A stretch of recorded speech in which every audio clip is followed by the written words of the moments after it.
Hi friends, നമുക്കിന്നൊരു beetroot കായത്തോരൻ തയ്യാറാക്കിയാലോ?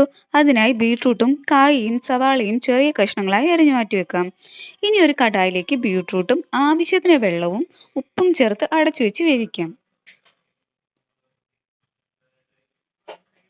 Beetroot നന്നായി വെന്ത് വരുന്ന ടൈമിൽ കായയും ചേർത്ത് നന്നായി വേവിച്ച് മാറ്റി വെക്കാം. ഇനി ഒരു പാനിലേക്ക് എണ്ണ ചേർത്ത് എണ്ണയൊന്ന് ചൂടായി വരുമ്പോൾ പച്ചമുളകും കറിവേപ്പിലയും ചേർക്കാം.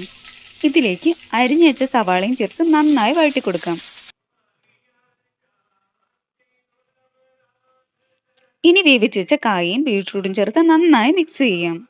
ഈ ടൈമിൽ നമുക്കൊരു അരപ്പ് തയ്യാറാക്കാം. അതിനായി നാളികേരത്തിലേക്ക് 1/4 ടീസ്പൂൺ മഞ്ഞൾപ്പൊടിയും 1/4 ടീസ്പൂൺ ജീരകവും ചേർത്ത് നന്നായി അരച്ചെടുത്ത് ഇതിലേക്ക് ചേർത്ത് കൊടുക്കാം.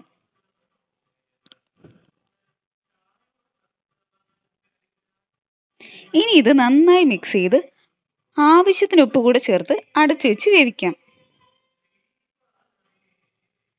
അപ്പോൾ ഇത്രയേ ഉള്ളൂ, നമ്മുടെ ടേസ്റ്റിയായ ബീട്രൂട്ട് കായത്തോരൻ റെഡി.